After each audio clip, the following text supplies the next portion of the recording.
Today is January 21st, 2021.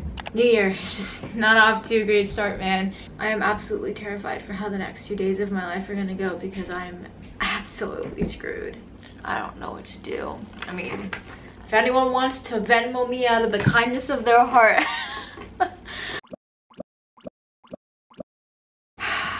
Hey guys, I'm sitting and I'm gonna update you on where things are right now because it's really not good. If you hear some screaming, it's because I'm in an Airbnb in Midtown that is really not the safest. Literally the other night there was some girl like gasping for air, and there's a lot of verbal abuse going on outside. Like police came, ambulance came, because I had to leave my cousin's apartment in the West Village.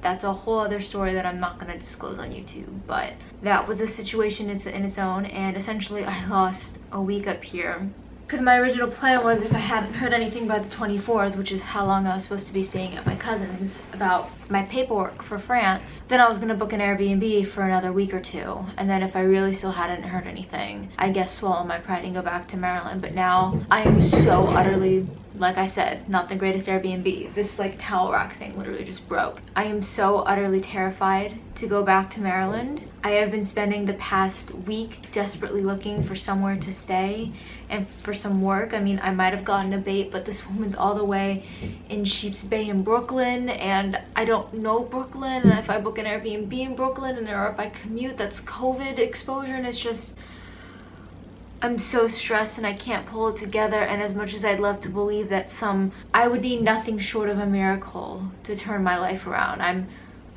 This sounds like I'm complaining.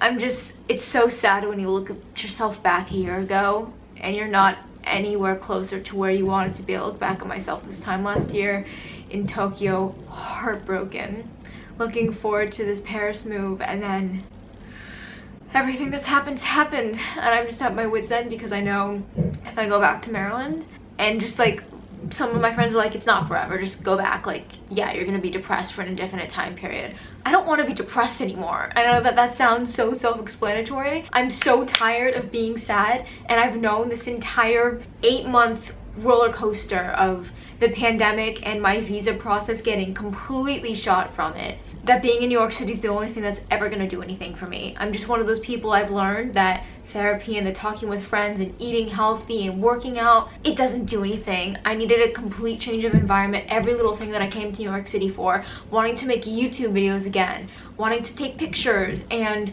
my 1 second a day video, and wanting to write, and walking. I walk 5 to 8 miles a day here.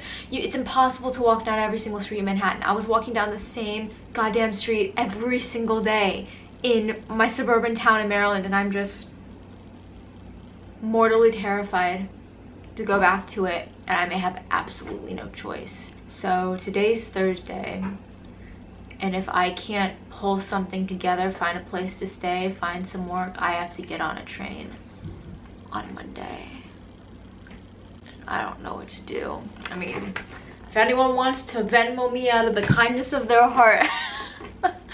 I mean, there are some good people left in the world. I was mailing a letter to my best friend who's mad at me. I mean, everyone's just had it with me because I'm impossible, and I know like nothing aids my depression, and the only thing that does isn't sustainable. I'm so frustrated with myself because I try and help myself, and then the one thing that helps is so difficult, and then the place that's free to live isn't good for my mental health, as people would say. So, I mean, I was mailing a letter to my best friend and I didn't have $1, and a man paid for me for $1. You know, I posted in this New York City group looking for work and places to stay, and there was this man who has a place on the Upper West Side, and he's in Florida, and he's like, I'm not sure I'd get you a key, but you could stay. Like, there are people that want to help people who are in desperate situations, and I would definitely qualify what I'm in right now as a desperate situation. I mean, a week ago today, I was walking everywhere in the city, into every single Dunkin' Donuts and Starbucks and CVS, begging for work, and none of them would hire me. And it's just because of the pandemic. I mean, it's hard enough to find work as a post-grad, and then you're post-grad, you're a humanities major like me, and there's a pandemic thrown into the mix of it, and it's next to impossible. So I'm just at a point where I have friends who are like, yeah, you need to go home. Just try and just go home. But I refuse to accept that there isn't another way. I refuse to accept that I'm just going to be depressed for an indefinite amount of time, whether it's 3 more weeks or 3 more months. I just refuse that that's the only solution. I refuse to believe that that's the only solution to this. Who knows, maybe I post this video and there are some people in New York City that are subscribed to me and want to help somehow. I truly don't know what to do. I've exhausted every connection that I have in New York City personally, with friends asking people to stay with them or looking for work and no one wants me to stay with them because of COVID, and I get it. I'm just mortally terrified to go back to my parents' house. This has been a 6-minute clip, so I'm gonna go walk around the High Line or around Midtown or something and try to ignore the fact that my life is constantly on fire. I'm going to now go walk on the High Line and pretend all of the problems in my life don't exist. Is that a bad way of coping? Probably, but I don't know what else to do.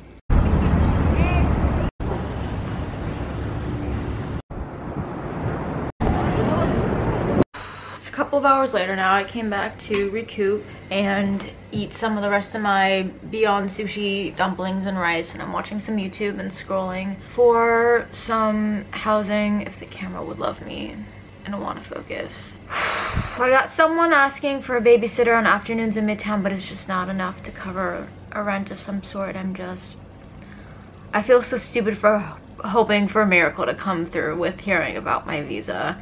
That's just what I need for my nightmare to be over. But I refuse to give up without a fight to leave here, so I'm just gonna keep vlogging throughout the next couple of days and see how this evolves.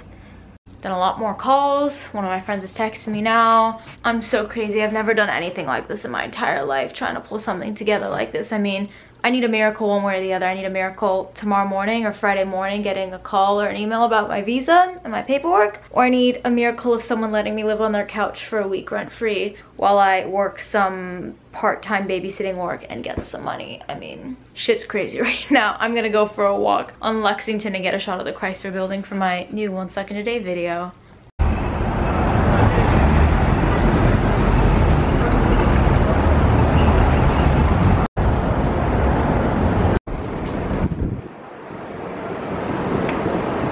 Ignore the dirty clothes behind me because that's what happens when you're a nomad. Today is Friday, January 22nd. I have been scrambling, desperately looking for a place to stay. I might have found some work, but it's nothing without a place to stay because I have nowhere to sleep. So didn't post this video yesterday because I waited to see if some sort of miracle would arise today, and it didn't. I honestly need nothing short of a miracle to turn my life around, either with someone giving me a place to stay, some money right on hand, which is not gonna happen because it's New York City and no amount of money is gonna get me to stay anywhere that's not going through any money that I have left, or a miracle with a call for France. So a lot of my friends are just telling me to accept my defeat and go back to Maryland, but I refuse to believe that accepting depression and going back to the mental state that I was in is the only answer. So I haven't given up yet. I'm not going down without a fight the New Yorker in me, but I am so desperate for a copious amount of cash or a free place to sleep for about a week. Let's go take a walk in the city.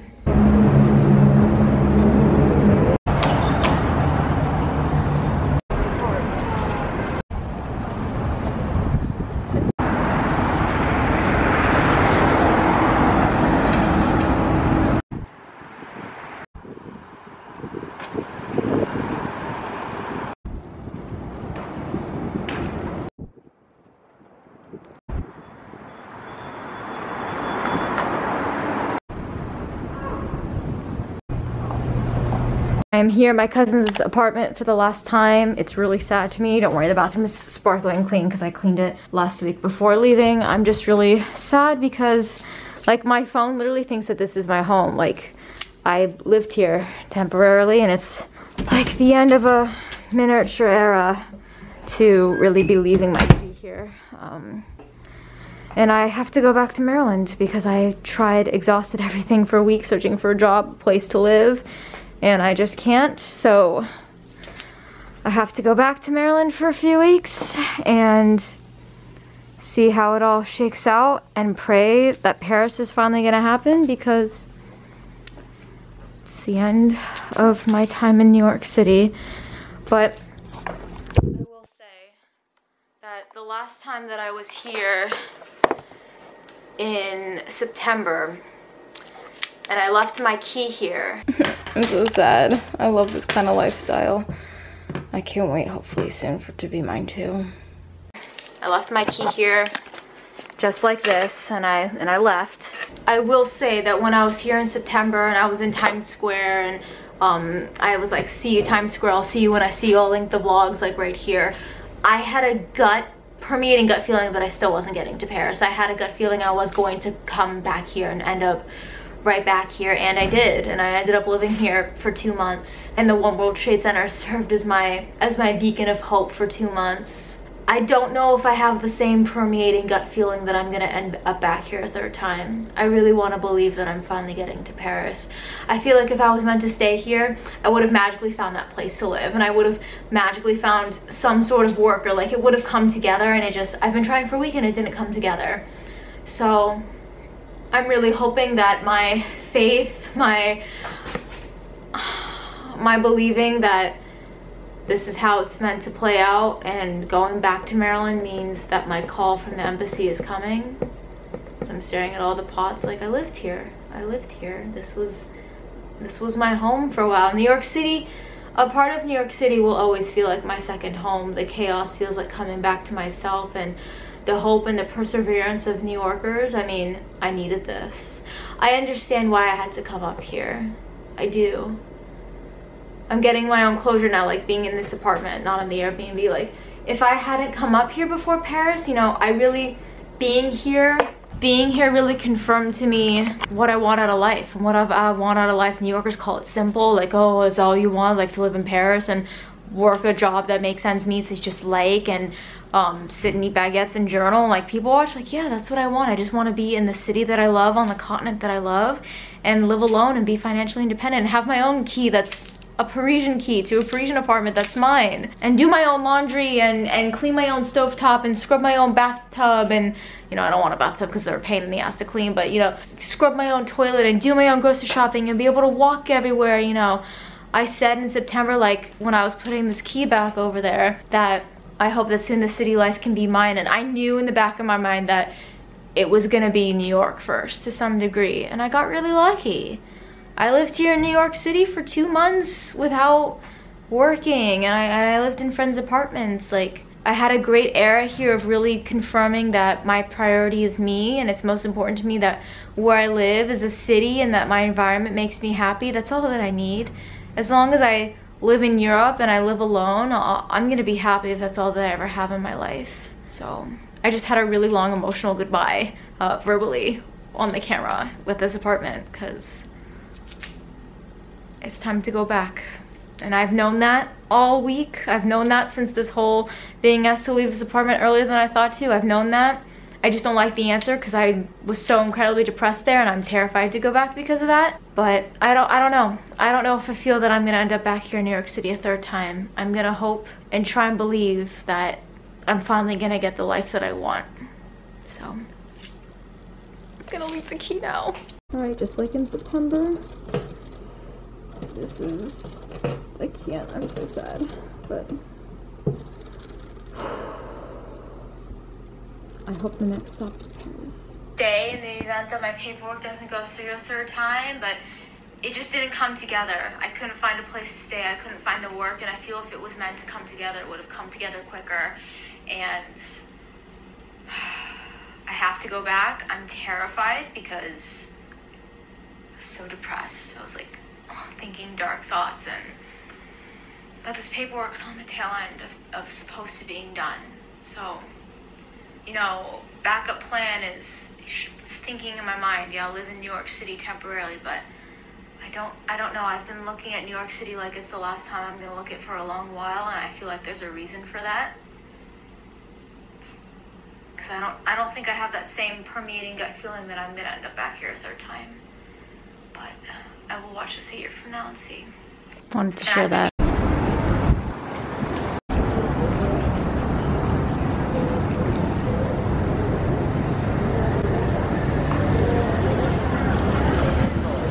Hey guys, it's the very end of the day on Saturday. I am finishing editing this exact video that you're watching. I feel better tonight. I have a dear friend who's pulled together something for me back in Maryland for the next couple of weeks if I don't hear anything this next upcoming week, for me to regroup my life. So I'm feeling a lot better. My positive spirits ebb and flow constantly, but I think a little bit better than I did 2 days ago when this video started. I'm going to probably, not gonna lie, end up eating some strawberries and some chocolate chips. I stood in line at the Trader Joe's. They call it Chelsea, but it's really Flatiron. I'm just saying, at 20th and 6th, I stood in a long line for a bag of chocolate chips because I needed my chocolate. Anyways, information that you didn't need to know. I'm feeling better. If you stuck through this whole video and you've been following my life, and to a lot of new subscribers, the people that I met in New York City, like, I'm really happy to have met you.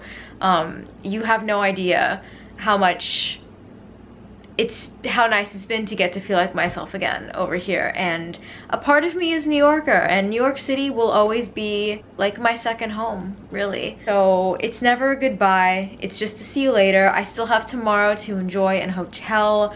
A really nice friend here Venmo'd me. He wants me to get a really nice vegan meal my last night, so I'm gonna get some vegan tacos, and it's just gonna be a nice, you know, today really felt like my emotional closure, and tomorrow's just gonna be a nice, luxurious last night here. And we'll see what happens next week. I mean, my life is just a thriller movie. So if you're still watching it and you enjoy, like, subscribe, because apparently I'm still getting started and it terrifies me. Bye guys.